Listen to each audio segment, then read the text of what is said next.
부동산학 개론 강양호입니다. 우리가 지금 함께 정리할 교재는 핸드북입니다. 어떤가요? 핸드북을 한번 쭉 넘겨보셨습니까? 이 핸드북에 있는 내용만 알게 되면 몇 점 정도 받을 수 있을 것 같습니까? 계산 문제까지 수록을 하면 좋겠는데 그렇게 되면 내용이 조금 더 무거워질 것이기 때문에 계산 문제는 일단 수록을 하지는 않았습니다. 그럼 계산 문제를 평균 10문제로 잡으면 그럼 10문제는 제외합시다. 그럼 30문제 중에서 몇 문제 정도를 맞출 수 있을까? 26 내지는 27문항 정도는 충분합니다. 그러니까 여러분들이 이 내용만 이해하시면 65점에서 70점까지는 무난하게 받을 수 있다는 얘기입니다. 가볍다라고 생각하지 마시고 반복해서 여러 번 볼 수 있도록 그렇게 하시기 바랍니다. 자, 시작해 볼까요? 교재 7페이지를 한번 볼까요? 자, 첫 번째 우리가 다룰 내용이 부동산학 총론입니다. 부동산학 총론 파트가 최근 10년 동안 기출된 문항수입니다. 확인해 보시죠. 그러면 어느 파트가 가장 중요한지 직관적으로 느껴지죠. 부동산 분류 파트하고 부동산 특성 파트는 항상 한 문제씩 변함없이 출제가 됩니다. 그리고 부동산 학의 개념하고 부동산의 개념이 번갈아 가면서 출제하거나 아니면 둘 다 출제되면 4문제죠. 따라서 부동산학 총론 파트는 3문제 내지 4문제가 출제가 되는데 일반적으로 3문제. 그렇다면 올해 시험 기준으로 3문제를 본다고 하면 부동산 분류, 부동산 특성은 각각 한 문제씩. 그럼 나머지 한 문제는 부동산 개념 쪽에서 출제될 겁니다. 자, 시작해 봅니다. 교재 7페이지 보시기 바랍니다. 포인트 1은 부동산의 개념이라 그랬죠. 부동산 개념에서 우리가 학습해야 될 내용은 딱 2가지예요. 첫 번째는 복합 개념에 관한 개념을 정확하게 정리하시고요. 두 번째는 청착물. 자, 그럼 이제 복합 개념으로 한번 들어가 보겠습니다. 우리가 부동산을 바라보게 되면 내 눈을 통해서 볼 수 있는 것도 있는가 하면 내 눈을 통해서 볼 수 없는 것도 있죠. 가령 우리가 아파트를 딱 바라보면 저 아파트는 몇 층짜리 건물인지 내 눈을 통해서 볼 수 있다 없다, 볼 수 있다. 그것을 유형적 측면이라고 하고요. 그런데 아파트를 바라본다고 해서 야, 저거 10억짜리구나. 야, 저건 20억 정도 하겠는데? 이렇게 판단하는 것은 곤란하죠. 눈으로 볼 수는 없죠. 그런 것을 무형적 측면이다 그럽니다. 여기서 유형적 측면을 다시 뭐라고 하느냐? 기술적이라는 말을 씁니다. 그리고 무형적 측면에는 경제적 측면하고 법률적 측면으로 구분합니다.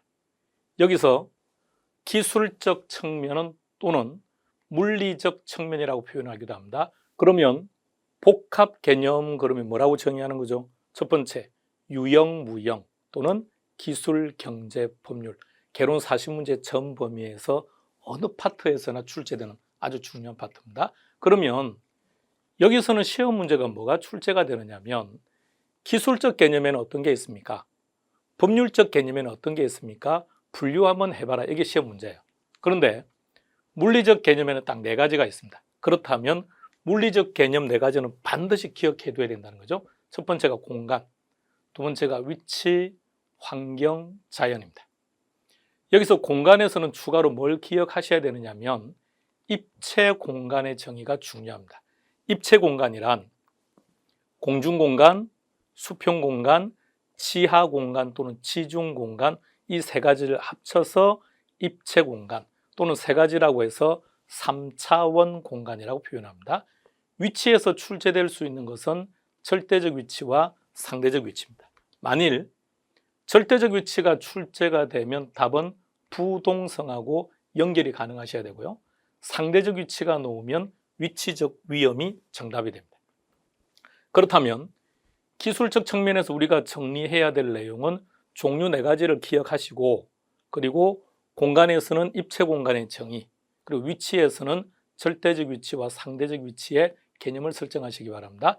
다음, 경제적 측면과 법률적 측면에 해당되는 종류는 각각 수천 가지입니다. 그럼 다시 말하면 암기할 수 없다는 거죠.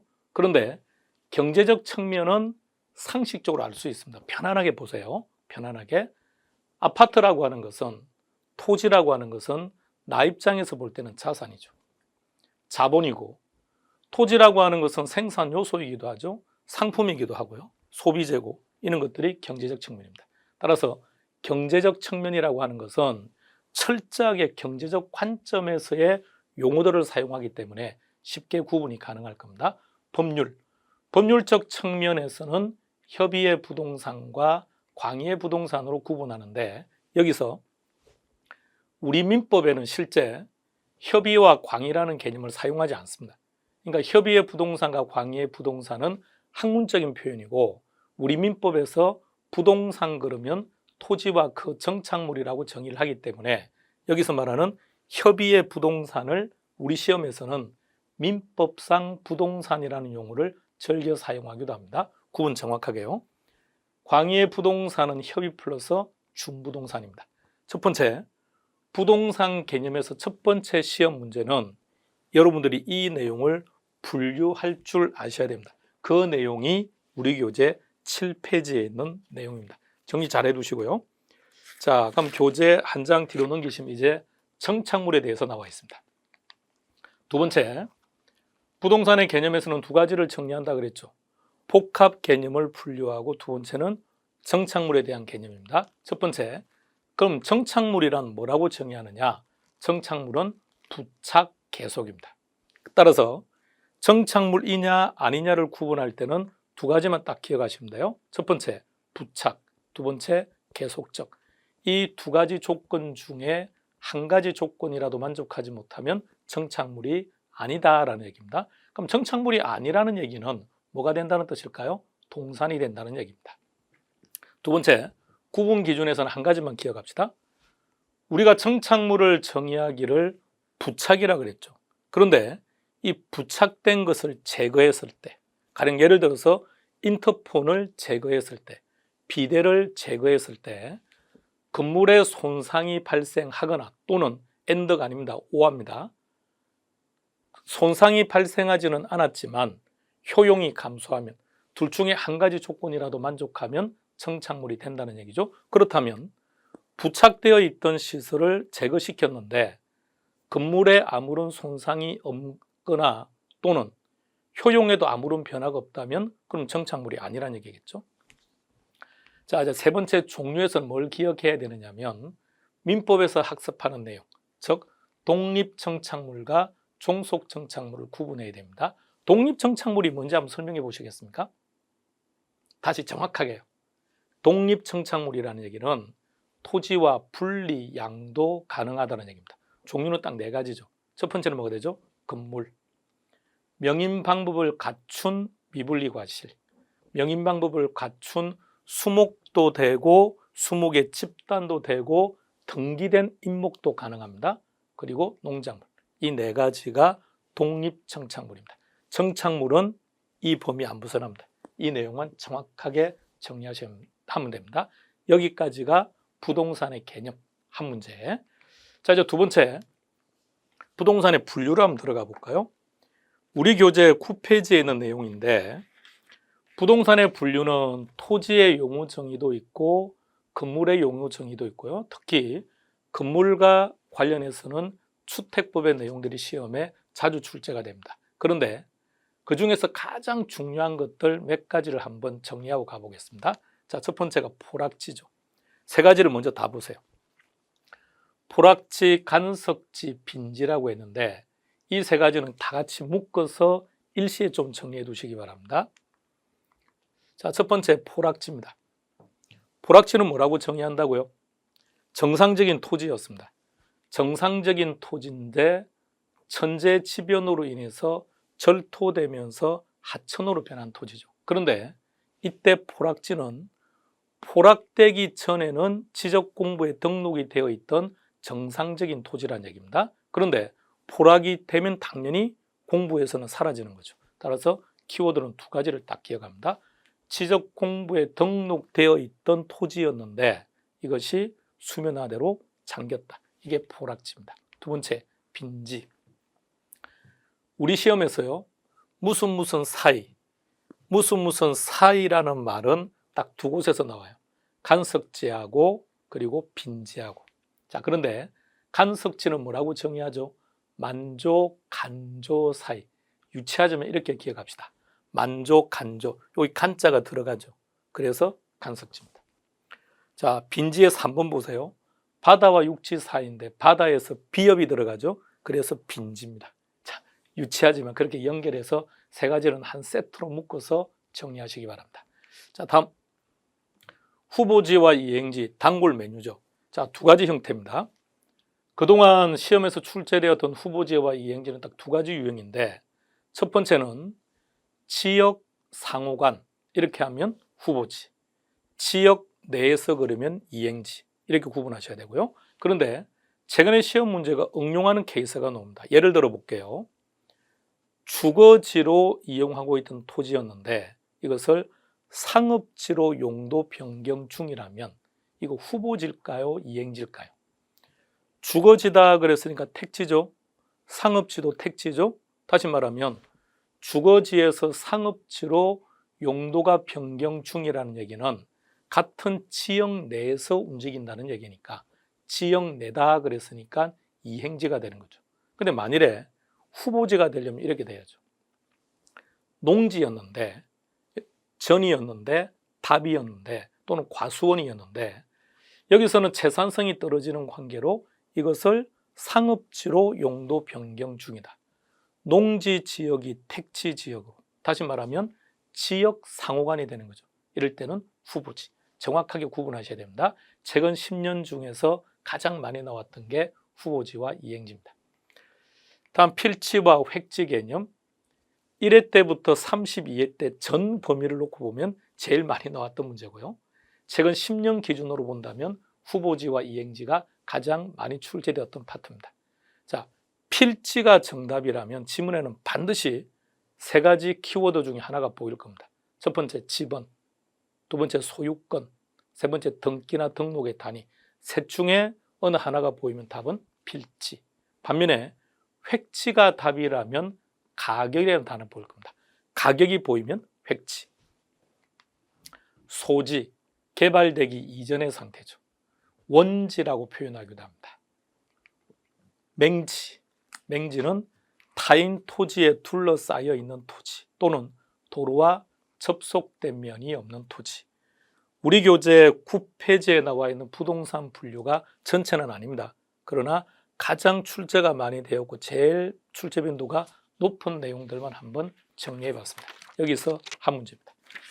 다음 페이지 10페이지로 가시면 부동산의 특성으로 한번 들어가 볼까요? 자, 이제 하나씩 한번 정리합시다. 자, 첫 번째 부동성부터 들어갑니다. 자, 머리 맑게 하시고요. 자, 집중합니다. 부동성이라는 것은 어떤 의미죠? 토지가 움직이지 않는다? 좋은데, 자, 바로 답을 찾으러 들어갑니다. 어떤 시장은 다 세분화됩니다. 예를 들어서 커피를 세분화시켜봐라 라고 한다면 아메리카노, 카푸치노, 라떼, 이게 세분화죠. 그러면 주택을 세분화시켜 보세요 그러면 아파트, 연립주택, 그렇죠? 상가주택 이렇게 분류하는 것도 그렇죠. 세분화입니다. 어떤 시장은 다 세분화되는데 부동산, 토지가 움직이지 않기 때문에 특이하게 세분화되는데 지역별로 세분화됩니다. 정확하게 구분하세요.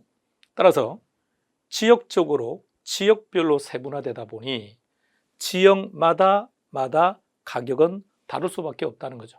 우리는 그것을 하위시장, 부분시장, 국지적 시장이라고 합니다.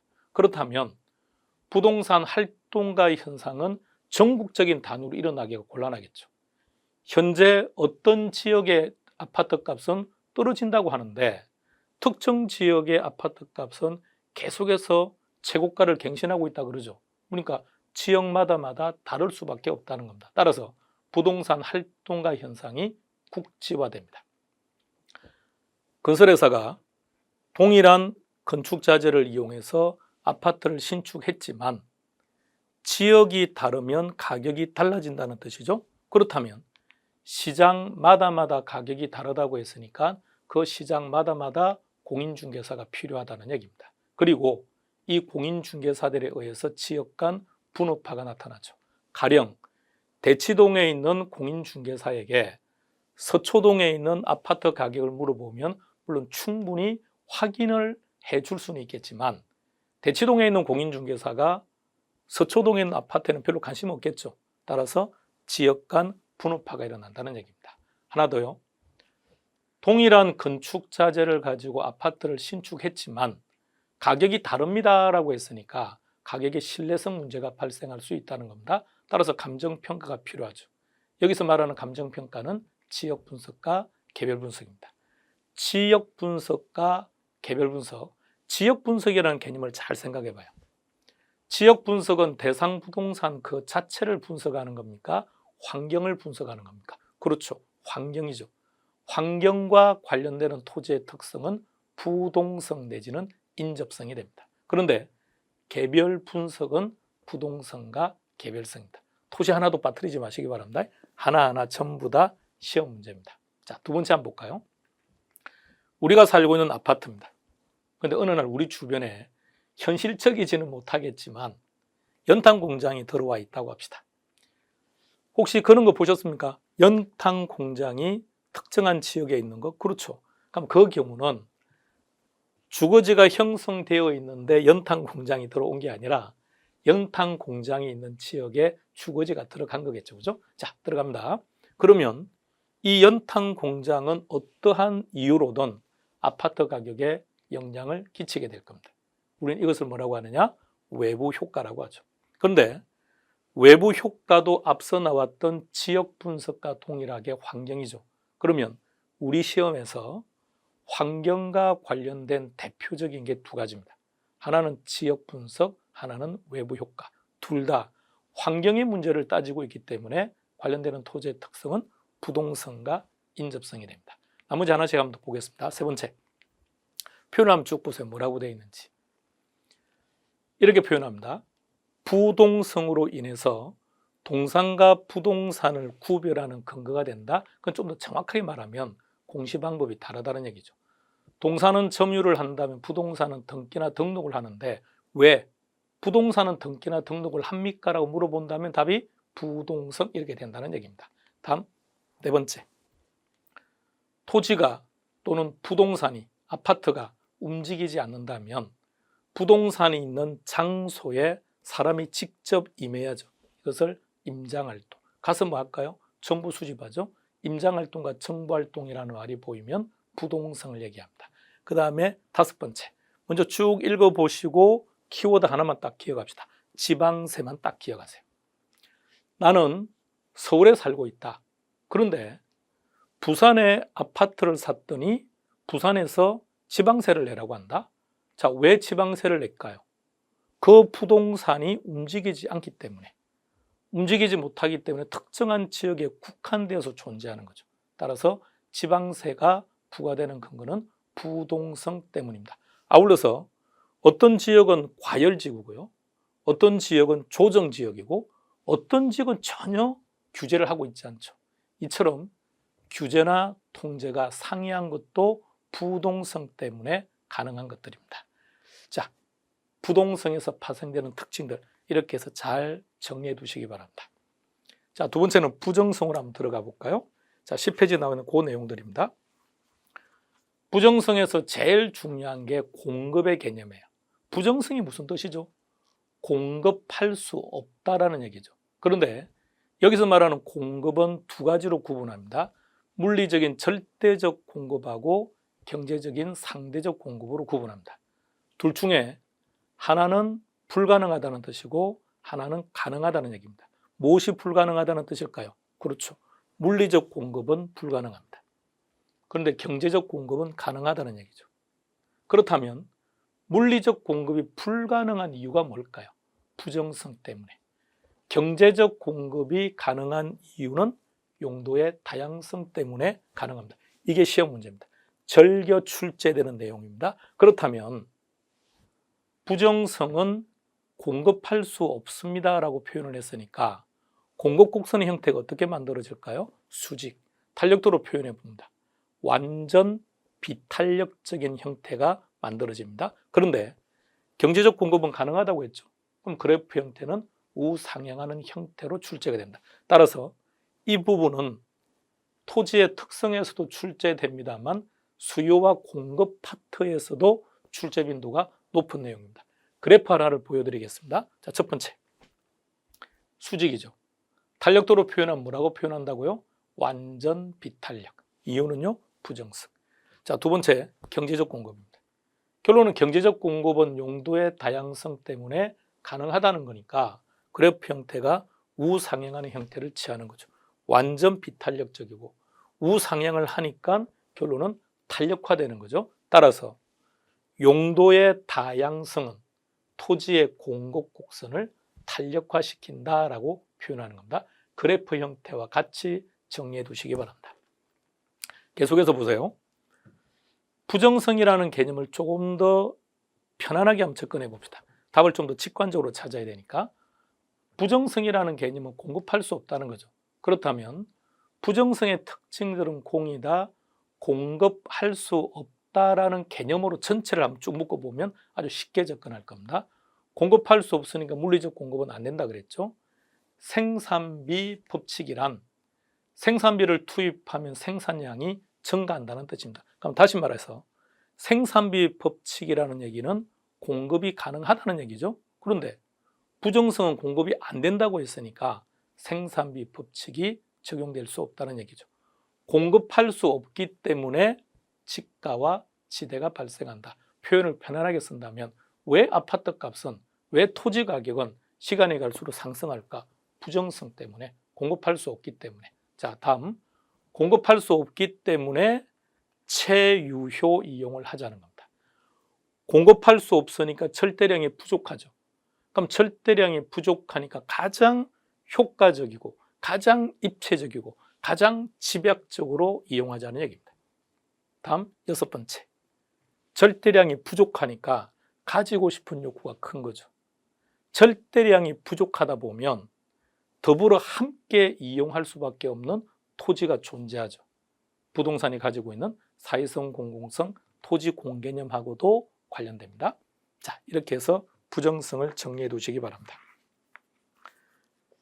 우리 교재에 없는 내용들이 PPT에서 제시가 되면 그 부분도 조금 추가로 정리해 두시기 바랍니다. 자, 세 번째, 영속성으로 한번 들어가 보겠습니다. 영속성이라는 단어가 어떤 의미인지 뉘앙스를 한번 느껴보세요. 어떤 느낌이 듭니까? 시간적 의미라는 거예요. 시간적 의미. 즉, 영속성이라는 얘기는 오랜 시간 동안 이런 말이니까 시간적 의미가 내포되어 있는 겁니다. 자, 첫 번째, 인플레이션. 인플레이션이 무슨 말입니까? 그렇죠. 간단히 표현하면 물가 상승. 그러니까 물가가 상승한다는 얘기는 결론 화폐 가치가 하락한다는 뜻이겠죠. 따라서 인플레가 발생하면 현금을 보유하게 되면 불리해진다는 거죠. 그렇다면 실물자산, 대표적인 게 부동산을 보유하는 게 유리하다는 얘기입니다. 따라서 인플레가 발생할 때 부동산을 가지고 있으면 가치가 떨어지는 것을 예방할 수 있다. 인플레 해치, 다른 말로 구매력 보호라는 말을 씁니다. 또는 가치 보존력이라는 말을 쓰죠. 의미를 잘 보세요. 보존, 시간적 의미가 들어가죠. 보존한다. 구매력을 보호한다. 따라서 영속성과 관련된 특성들입니다. 두 번째 갑니다. 부동산은 팔아먹을 수도 있지만 임대차도 가능하죠. 그래서 우리는 처분의 대상이 될 수도 있고 임대차의 대상이 될 수도 있습니다. 그러면 부동산을 처분한 대가로 받는 게 뭐죠? 가격이죠. 임대차 대가로 받는 게 임대료라고 그러죠. 처분에서 발생한 수익을 양도 차익이라고 하죠. 그 양도 차익이 자본이득입니다. 자본이득. 용어들을 쭉 다 보세요. 그리고 여기서 임대차 시장이 존재해야만 사용이익이나 소득이득이 발생하는 겁니다. 암기할 필요 없습니다. 동의어 연결도 하지 마시고요. 오로지 한 가지만 딱 생각합니다. 시험 지문에 이런 용어들이 보이면 영속성과 연결만 가능하시면 됩니다. 다시 한번 생각해 보세요. 현실적으로 자동차는 렌탈 시장이 존재하죠. 그런데 어느 순간 정수기도 렌탈을 하더니 이제는 침대도 렌탈을 하죠. 즉 렌탈 시장, 임대차 시장이 존재하는 상품들의 공통점이 뭘까요? 10년, 20년, 100년, 200년 영원히 사용할 수 있는 것은 아니라고 하더라도 상당히 오랜 시간 동안 이용 가능한 재화들이 바로 임대차 시장이 존재하는 이유가 됩니다. 표현을 잘 보세요. 영속성, 영속성이라고 했으니까 소모되지 않는다. 재생산되지 않는다. 감가되지 않는다. 이런 말입니다. 영속적으로 아주 오랜 시간 동안 사용을 하기 때문에 관리가 필요하다는 거죠. 여러분들은 여러분들이 타고 다니는 자동차를 세차하시죠? 왜 그럴까요? 그렇죠. 오랜 시간 동안 3년, 5년, 10년 오랜 시간 동안 사용하는 재화이기 때문에 그래서 관리가 중요하다는 얘기입니다. 이렇게 해서 영속성을 정리합니다. 개별성으로 한번 들어가 볼까요? 개별성에서 가장 출제빈도 높은 것. 개별성에서 이것이 출제될 때마다 상당 부분 우리 수험생분들이 틀리는 게 바로 대체 가능성입니다. 대체 가능성은 두 가지로 구분합니다. 물리적 대체와 용도적 대체인데 여기서 말하는 물리적 대체는 안 된다는 뜻이고요. 용도적 대체는 가능하다는 뜻입니다. 자, OX 결정해 보세요. 토지는 용도적 대체가 가능한데 그 원인은 용도의 다양성 때문이다. OX, X. 그래서 잘 틀린다는 얘기입니다. 출제자들은 물리적이다, 용도적이라는 단어를 사용하겠지만 우리는 이 단어는 보시면 안 돼요. 이 단어를 보는 순간 함정에 빠져버립니다. 그러니까 우리는 뭐만 보느냐? 대체가 된다, 안 된다만 보는 거예요. 자, 대체라는 말은 바꾼다는 거죠. 그럼 대체할 수 없다라는 얘기는 왜 바꿀 수 없다는 얘기죠? 다르니까. 개별성입니다. 그런데 대체가 가능합니다라는 얘기는 비슷해졌다는 얘기입니다. 인접성 때문에 비슷해지는 거죠. 구분 정확하게 해두셔야 됩니다. 개별성 때문에 비교를 어렵게 합니다. 개별성은 다르다고 했죠. 다르니까 비교를 어렵게 하죠. 그래서 개별 분석이 필요한 이유가 됩니다. 표현 잘 보세요. 일물일가를 보고 개별성을 찍었다가는 큰일 납니다. 일물일가의 법칙이 적용되는 것은 개별성 때문이다 라고 출제된 적도 있습니다. 워낙 많이 출제를 하다 보니까 이제 그렇게도 출제합니다. 따라서 일물일가의 법칙이 적용되지 않는 것. 일물일가라는 얘기는 동일한 물건에는 동일한 가격이 적용된다는 것인데 부동산은, 토지는 이것이 곤란하다는 거죠. 왜? 개별성이니까. 똑같은 100평인데 이게 강남역에 있을 때와 아니면 저 시골 변두리에 있을 때 동일한 100평이라고 하더라도 가격은 다르겠죠. 따라서 일물일가의 법칙이 적용되지 않는 것은 개별성 때문이다. 불완전 경쟁, 대립되는 말이 완전 경쟁이죠. 여기서 두 가지를 기억해야 됩니다. 첫 번째, 땡땡 시장. 종류를 기억하지 마세요. 국지적 시장, 부분 시장, 추상적 시장, 구체적 시장 뭐라고 언급되든 땡땡 시장이라는 말이 나오면 답은 부동성이 되는 겁니다. 그런데 완전 경쟁 시장의 조건 중에 한 가지가 동질적이죠. 그러나 개별성 때문에 이질적이 되는 거죠. 그러므로 부동산 시장이 불안정 경쟁 시장이 되는 이유는 개별성과도 관련이 있다라는 얘기입니다. 5번 다 같이 읽어볼까요? 수독, 키워드만요. 시작. BBB 독점화 개별성. 시작. 좋습니다. 그렇게 얘기해야 됩니다. 비독점, 비공개 이렇게 기억하시면 안 돼요. BBB 독점화입니다. 비독점 아닙니다. BBB 독점화 개별성 이렇게 기억하시면 됩니다. 개별성의 발생 특징이었습니다. 이번에는 병합 분할 가능성에서 한 가지만 딱 기억하면 돼요. 병합 분할. 여러분들이 지적법 시간에 공부하시는 합필, 분필 개념하고는 아무런 상관이 없습니다. 여기서 말하는 병합 분할이라는 얘기는 어울리는 용도는 함께, 어울리지 않는 용도는 따로따로 이용한다. 이렇게 병합 분할이 가능해야만 토지의 용도가 다양해질 수 있습니다. 자, 여기까지 우리가 부동산의 특성 파트 1이었습니다. 여러 번 반복해서 정리 잘 해두시기 바랍니다. 우리 잠시 쉬었다가 다음 파트로 들어가겠습니다. 부동산학개론 핸드북 자 2교시입니다. 이번 시간에는 부동산 경제론 및 부동산 시장론 파트인데요. 자, 첫 번째 수요 공급입니다. 수요 공급 최근 10년 동안 기출되었던 내용들을 잘 보시죠. 대체로 우리 시험 준비를 하시는 분들이 이 수요 공급 파트가 많이 어렵다라고 하는데 아닙니다. 점수 받기가 아주 쉬운 파트예요. 정확하게 포인트를 파악하셔야 됩니다. 여러분들은 객관식 시험을 준비하는 거죠. 그렇다면 객관식 시험과 주관식은 완전히 달라요. 철저하게 객관식 시험에 맞는 학습을 하셔야 됩니다. 그래서 철저하게 키워드를 근거로 해서 답을 찾는데 익숙할 수 있도록 연습하시기 바랍니다. 자, 수요 공급 첫 번째 파트입니다. 수요량의 변화와 수요의 변화입니다. 우리 교재는 13페이지를 한번 볼까요? 포인트 1이 제목이 수요와 공급의 개념이죠. 수요와 공급의 개념에서 한 문제가 출제가 되는데 문제는 수요 공급의 개념 파트에서는 다룰 내용들이 참 많아요. 소득효과, 대체효과도 나오고 수요 가격, 공급 가격의 내용도 나오고 유량, 저량, 수요량의 변화, 종류가 다양합니다. 근데 이것이 지문 하나하나, 즉 한 문제 속에 이들이 전부 다 출제되기도 하고요. 때론 어느 한 문제만 출제되기도 하는데 유일하게 한 문제로 출제될 수 있는 파트가 2개입니다. 그중에 제일 중요한 게 수요량의 변화와 수요의 변화고 올해 우리 시험에서 출제될 가능성이 아주 높은 파트입니다. 그림 한번 잘 보세요.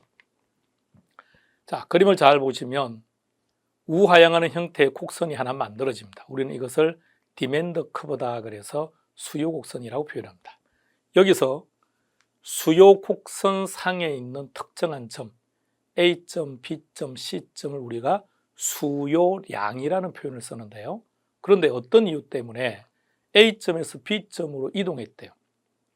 그러면 A점에서 B점으로 이동한 것을 뭐라고 표현하면 될까요? 여러분들이 먼저 한번 표현해 보세요. 정확하게 표현해 보세요. 자, 풀네임으로 표현해 볼게요. 동일한 수요 곡선상의 점의 이동이죠. 그런데 동일한 수요 곡선상 점의 이동을 기억할 필요는 없습니다. 키워드는 곡선상이라는 단어입니다. 따라서 시험 지문에 곡선상에서 이동했다는 말이 나오면 수요량의 변화라는 겁니다. 그런데 왜 A점에서 B점으로 이동했을까요? 그래프를 잘 보세요. 그래프는 무엇과 무엇의 관계를 설명하고 있는 겁니까? 가격과 수요량의 관계를 설명하는 거죠. 그렇다면 A점에서 B점으로 이동한 것은 가격이라는 거죠. 정확하게 말하면 해당 재화의 가격이라는 얘기입니다.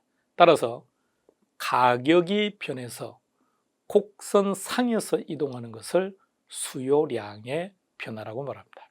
그러면 이제 키워드를 잡아봅시다. 수요량의 변화가 정답이라면 키워드는 둘 중에 하나.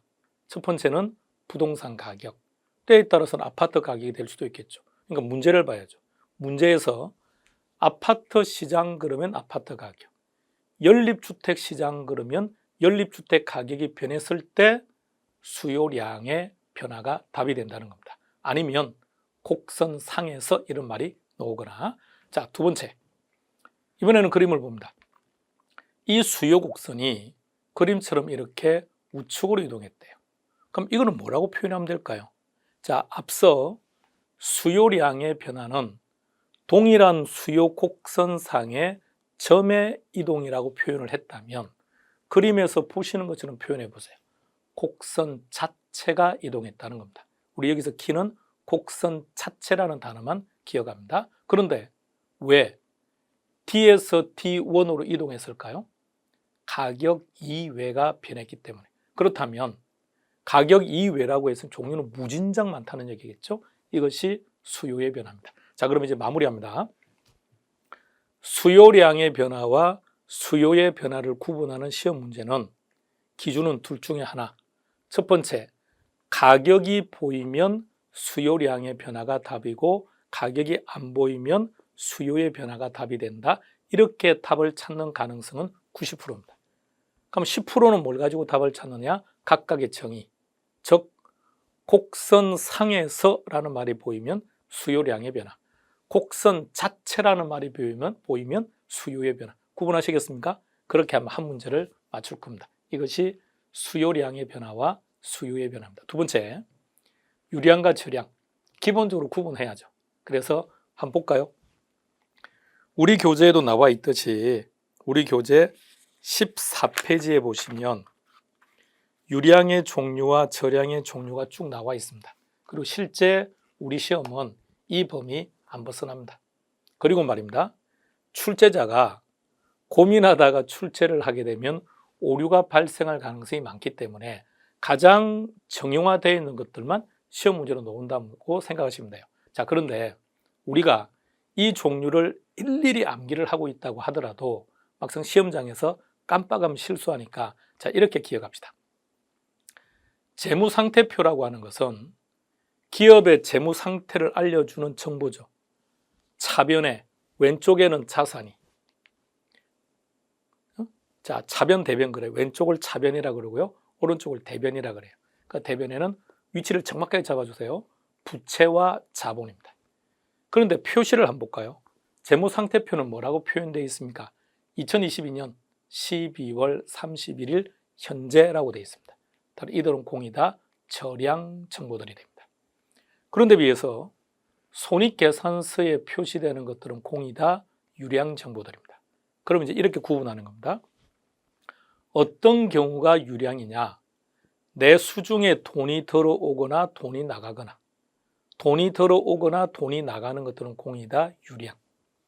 자산, 부채, 자본, 전형적인 저량입니다.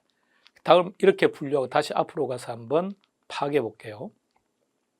유량들을 한번 보시겠습니까? 유량, 두째 줄부터요. 투자, 우리가 투자를 했다는 얘기는 내 수중에서 돈이 빠져나간 거죠. 그죠? 돈이 들어오거나 돈이 나가거나, 즉 비용이 지출되거나 아니면 수익이 발생하면 그럼 공이다, 유량이 된다고. 투자라고 하는 것도 일정한 비용이 나간 거니까 유량이죠. 소비, 돈 나갔죠. 각종 소득, 돈이 들어왔으니까 임금, 월급, 연봉 다 돈이 들어왔죠. 유량. 소득, 돈 들어온 거죠. 수입, 임대 수입, 이자 비용, 돈 나갔죠. 그렇게 정리하고 나면 남는 게 없어요. 그러니까 유량이라는 것은 쉽게 우리 시험 문제 거의 90%도 이것만 알면 돼요. 돈이 들어오거나 돈이 나가면 공이다, 유량이다. 저량 쪽에 가장 대표적인 것 자산, 부채, 자본 보이십니까? 자산, 부채, 자본 대표적인 저량들이죠. 하나만 더 봅니다. 각각 첫 번째 있는 걸 한번 보시겠습니까? 인구수와 인구 증가율인데 인구수는 저량이겠죠. 대한민국의 인구수가 얼마나 됩니까? 그러면 뭐라고 표현을 하는 게 맞습니까? 2022년 현재 이렇게 말해야죠. 그러니까 저량. 인구 증가율이라고 표현한다면 2020년 대비 2021년도에 인구가 0.1% 증가했다 이렇게 말해야죠. 시간적 의미가 들어가죠. 유량입니다. 따라서 저량의 변동분은 공이다, 유량입니다. 저량의 변동분은 유량이라고. 또 오밀하는 하나만 더 봅니다. 거래량, 생산량, 수요량 다 묶어서 보세요. 수요량, 공급량, 건축량, 생산량, 거래량, 공이다, 유량. 그 결과가 재고량이죠. 재고량은 저량. 우리가 유량과 저량을 구분하는 또 하나의 기준이 어떤 게 있냐면 활동치는 유량이고 그 활동의 결과는 저량이라고 합니다. 그러니까 수요와 공급의 결과가 재고니까 재고는 저량. 그래서 유량과 저량을 구분할 때는 이렇게 구분하시면 간단하게 정리할 수 있습니다. 자, 세 번째 타이틀을 보시기 바랍니다. 수요 가격 등이다 그랬는데 그림 하나를 보여드릴게요. 이 그림을 잘 보세요. 어떤 특정한 주택을 놓고 지금 수요자와 공급자가 만났습니다. 잘 보세요. 수요자, 공급자 동일한 사람입니까? 다른 사람입니까? 다른 사람이죠. 몸집이 다르지 않습니까? 자, 이때 이 두 사람이 만나서 30억에 실제 30억에 거래되었던 부동산이거든요. 5년 전에. 자, 30억에 거래가 되었습니다. 이 30억이라는 것을 수요자 입장과 공급자 입장에서 한번 해석을 해보는 거예요. 수요자 입장에서 30억은 이런 의미죠. 내가 이 집을 사기 위해서 최대한 내가 지불할 생각이 있는 돈이 30억이야. 이런 뜻이겠죠. 그런데 공급자는 생각이 다르겠죠. 내가 이 집은 최소한 30억이 되어야만 팔 거야. 따라서 한 가지만 딱 기억하세요. 공급 가격은 최소 개념이라는 것. 따라서 우리는 여기서 뭘 해야 되냐면 네 가지를 먼저 우리가 세팅해서 기억하고 있어야 됩니다. 수요 가격, 공급 가격, 수요량, 공급량을 딱 하나로 세팅하세요. 그리고 공급 가격은 최소, 나머지는 최대. 하나씩 구분하시면 안 됩니다. 하나씩 구분하기 때문에 결론 시험장 갔을 때는 답을 잘못 선택할 수도 있다는 얘기입니다. 그럼 먼저 해야 될 게 이 네 가지를 한 세트로 묶어 놓고 그 중에서 공급 가격은 최소. 혹시 공급 가격이 생각이 나지 않을까 봐 그림을 그렸던 거예요. 다시 한번 잘 생각하셔서 공급 가격의 개념을 파악해 두시기 바랍니다. 네 번째입니다. 대체효과와 소득효과인데 역시 아주 간단한 내용입니다.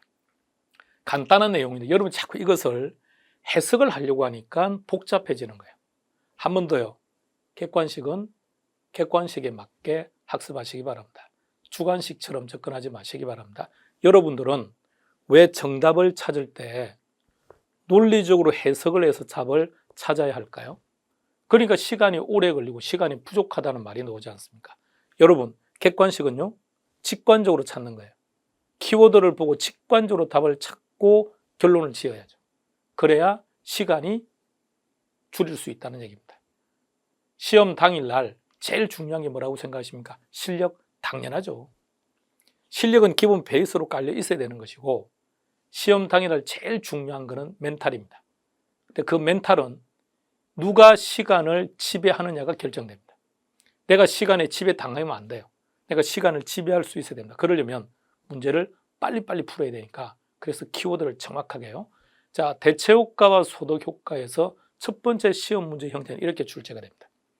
임대료가 인상되었다. 이렇게 나옵니다. 자, 임대료가 인상되면 부동산 수요는 어떻게 될까요?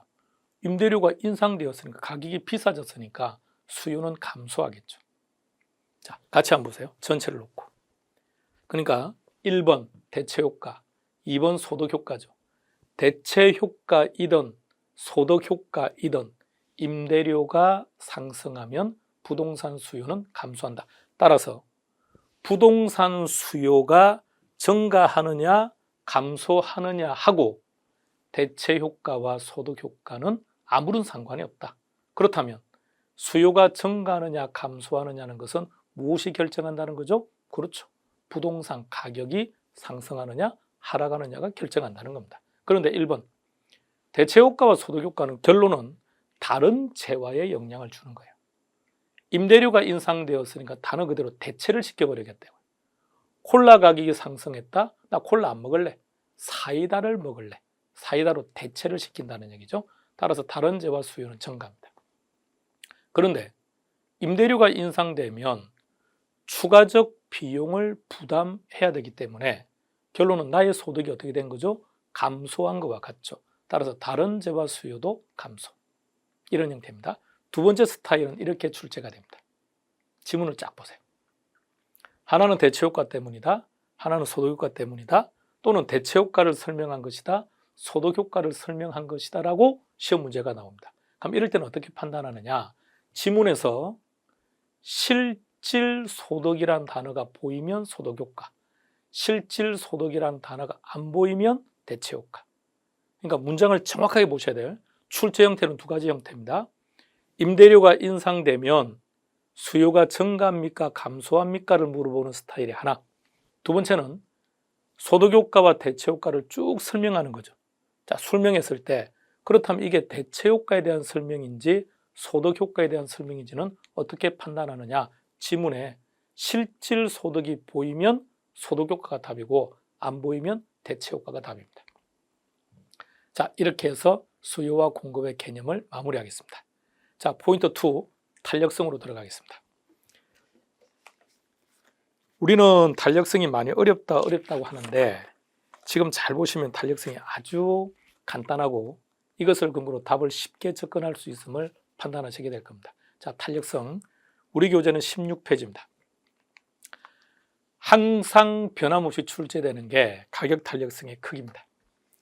가격 탄력성. 먼저 그 전에, 자, 가격 탄력성 들어가기 전에요. 탄력성 크게 두 가지입니다. 수요의 탄력성도 있고 공급의 탄력성도 있고, 수요의 탄력성은 세 가지입니다. 수요의 가격 탄력성, 소득 탄력성, 교차 탄력성. 공급 탄력성은 가격 탄력성 하나밖에 없습니다. 여기서 수요의 가격 탄력성과 공급의 가격 탄력성은 99% 똑같아요. 그럼 차이 나는 1%가 뭐냐? 수요의 가격 탄력성에서는 수요량, 공급의 가격 탄력성에서는 공급량, 이것만 다를 뿐 나머지는 다 똑같아요. 그래서 공급의 탄력성 여러분들은 별도로 학습하실 필요가 없어요. 수요하고 똑같으니까. 그러면 탄력성 세 가지 중에 시험 문제는 가격 탄력성이 90%, 소득 탄력성과 교차 탄력성은 계산 문제로 출제가 되거나 이론 문제로 출제가 될 때는 어떤 재화를 설명하는 것이냐고 물어봅니다. 자, 가격 탄력성 들어갑니다. 가격 탄력성의 크기는 5가지. 큰 순서대로 차례대로 쭉 말해봅니다. 시작. 완전 탄력적, 탄력적, 단위 탄력적, 비탄력적, 완전 비탄력. 가격 탄력성은 어떻게 정의하죠? 가격 변화율에 대한 수요량의 변화율이죠. 그럼 여기서 가격도 10% 변하고 수요량도 10% 변했다면 10%분의 10%니까 1이 되겠죠. 따라서 가격 탄력성의 기준은 1. 따라서 가격 탄력성이 1일 때를 단위 탄력적이다라고 부른다고요. 그런데 1보다 크면 탄력적이라고 하고요. 1보다 작으면 비탄력입니다. 완전 탄력, 완전 비탄력은 그래프 형태도 같이 기억하세요. 완전 탄력적이다, 무한대죠. 완전 비탄력적이다, 0입니다. 부호를 기억하셔야 됩니다. 시험 문제는 완전 탄력적이다 라고 주기도 하고 아니면 무한대를 제시하기도 합니다. 자, 다음. 그럼 이제 각각의 의미를 파악을 해야 되는데 완전 탄력적이라는 것은 그래프 형태가 수평입니다. 그래프가 수평이기 때문에 가격은 불변입니다. 탄력적이다. 앞서 가격 탄력성은 어떻게 정의했었죠? 분모, 가격 변화율에 대한 수요량의 변화율이죠. 그렇다면 1보다 크다는 것은 분모가 큰 겁니까? 분자가 큰 겁니까? 분자가 크다는 얘기죠. 분자가 가격입니까? 양입니까? 양이었죠. 따라서 탄력적입니다 라는 말은 양이 많이 변합니다. 그렇다면 반대로 가격은 적게 변한다는 뜻이겠죠. 단위 탄력적이라는 것은 가격과 양의 변화율이 같다라는 뜻일 거고요. 비탄력적이라는 것은 가격이 많이 변한다는 겁니다. 완전 비탄력적이다, 수직, 양은 불변. 이것밖에 없습니다. 오로지 시험 문제는 이것만 물어봅니다. 올해도 변함없이 출제될 겁니다. 정확하게 기억해 두셔야 됩니다. 두 번째, 탄력성 결정 요인입니다. 수요 가격 탄력성에 영향을 주는 요인은 딱 한 가지만 기억하세요. 자, 소비자 입장에서는 말입니다. 선택의 폭이 클수록 탄력적이라고 말합니다. 가령 우리가 사는 세상에 탄산음료는 사이다가 유일하다고 전제해 와요. 자, 이 세상에 탄산음료는 사이다밖에 없다. 그런데 사이다 가격이 더블로 인상되었다. 가격이 2배로 뛰었답니다. 그럼 여러분들은 탄산음료를 마실 겁니까? 안 마실 겁니까? 자, 다시 한번 더 전제가 있어야죠. 우리 모두는 탄산음료를 아주 좋아해요. 탄산음료를 아주 좋아하는데 그런데 탄산음료의 종류는 오로지 사이다밖에 없다고요. 근데 그 사이다 가격이 급등했다고요. 먹는다 안 먹는다? 어쩔 수 없죠. 소비량을 좀 줄이는 한에 있더라도 먹어야죠. 그럼 가격에 민감하게 반응한 겁니까? 민감하지 못한 겁니까? 가격에 민감하지 못하게 반응했죠. 비탄력적이라는 거죠. 그러나 현실은 사이다만 있는 게 아니죠. 환타도 있고 콜라도 있고 종류가 많죠. 그렇다면 사이다 가격이 상승하면 나 환타 먹을래? 나 콜라 먹을래? 다시 말해서 소비자 입장에서는 선택의 폭이 클수록 탄력적입니다. 이것만 딱 기억하시면 돼요. 그런데 이것만 기억하면 답은 다 찾는데 문제는 말입니다. 매번 시험 볼 때마다 해석을 해야 되는 문제가 있으니까 몇 가지 중요한 것들은 좀 기억을 해 놓읍시다. 자, 방금 예를 든 것처럼 대체제, 용도 다양, 용도 전환 용이, 세분화, 주거용, 장기입니다. 왜 주거용 부동산이 상업용이나 공업용보다 탄력적이냐? 우리는 이렇게 하죠. 주거용 부동산은 단독주택, 공동주택. 단독주택의 종류는 어떻게 됩니까? 단다가공. 공동주택은 어떻게 됩니까? 아연세기. 종류가 많죠. 그러니까 아파트 가격이 뛰었다 하면 나 연립주택 살래. 이런 거죠. 그러니까 선택의 여지가 많기 때문에 탄력적이라는 얘기입니다. 자, 다 같이 제목 읽고 쭉 읽어봅니다. 수요는 선택의 폭이 클수록 탄력적인데 시작.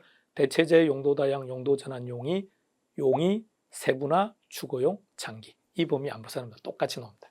자, 그렇다면 이번에는 공급은 어떤 경우에 탄력성이 커질까?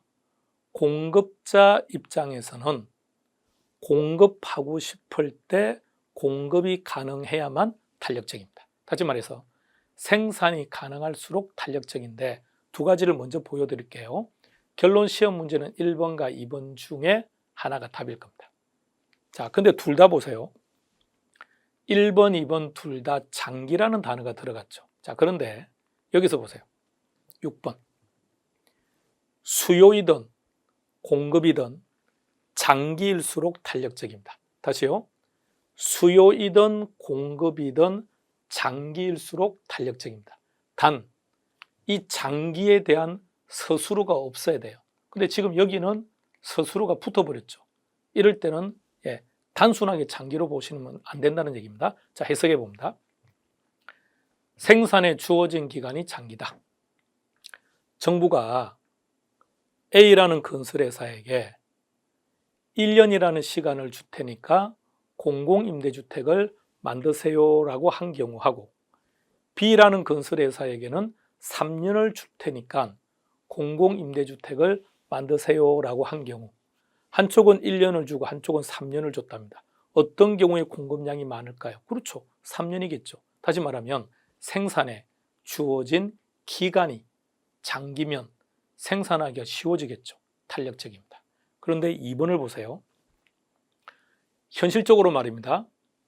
냉장고 한 대를 생산하는 시간하고 아파트 한 채를 생산하는 시간하고 어떤 게 시간이 많이 걸릴까요? 아파트겠죠. 따라서 부동산은 생산을 하는데 시간이 많이 걸리기 때문에 공급자가 만들고 싶어도 빨리빨리 만들 수가 없다는 얘기죠. 따라서 2번 생산에 소요되는 기간이 장기가 되면 생산이 힘들어지니까 비탄력적이다. 추가로 연습을 좀 더 해볼게요. 3번 생산비가 급등했다. 그러면 생산하기가 쉬워졌다, 어려워졌다. 그렇죠. 어려워진 거죠. 비탄력.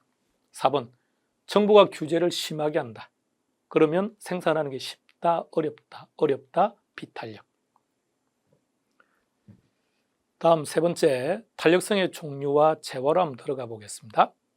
앞서 가격 탄력성과 소득 탄력성, 교차 탄력성이죠. 탄력성에서는 가격 탄력성이 절대적이라고 했습니다. 90%. 소득 탄력성과 교차 탄력성 오로지 이 형태로만 출제가 됩니다. 이제 지문을 한번 쭉 볼까요? 소득 탄력성 읽어볼까요? 부모부터 시작. 소득 변화율에 대한 수요량의 변화율. 여기서 즉 소득 탄력성에서 제일 중요한 키워드를 선택하세요. 소득입니다. 그럼 다시 말하면 소득이라는 말이 없으면 정상제나 열등제라는 말은 놓을 수가 없어요. 그럼 들어갑니다. 정상제나 열등제 중에서 정답이 나온다면 지문에는 반드시 소득이 있다는 얘기죠. 그런데 어떤 경우는 정상제고 어떤 경우는 열등제냐? 분모와 분자가, 즉 소득과 수요량이 비례하면 정상제고 반비례하면 열등제입니다. 이게 무슨 뜻이냐? 소득이 증가했더니 수요량이 증가하더라. 그럼 분모 분자가 같은 방향으로 움직였죠. 비례죠. 그럼 그 재화는 정상제. 소득이 증가했더니 오히려 소비량이 감소했다. 그러면 열등제가 됩니다. 자, 두 번째 교차 탄력성입니다. 교차 탄력성에서 제일 중요한 키는 첫 번째, 재화가 두 개가 나와야 돼요.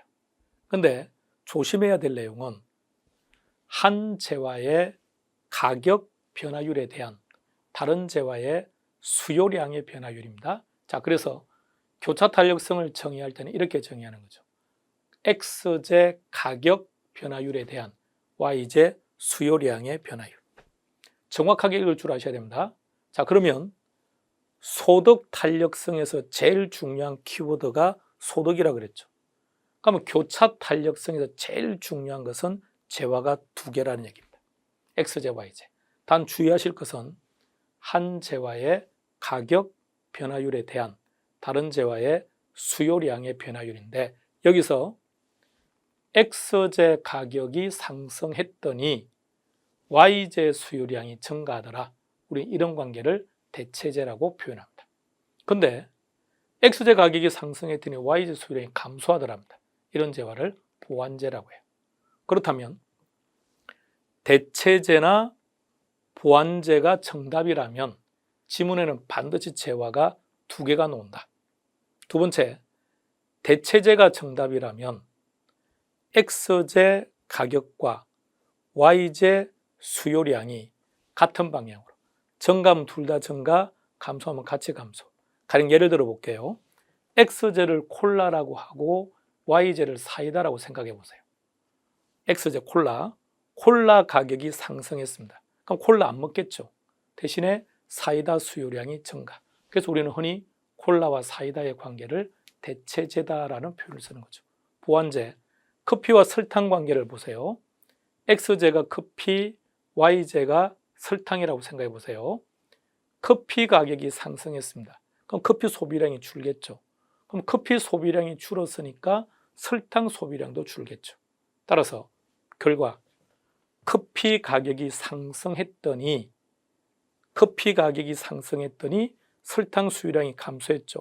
반비례로 움직이죠. 그럼 이 둘의 관계를 보완제라고 표현합니다. 대체제와 보완제는 이렇게 해서 정리하겠습니다.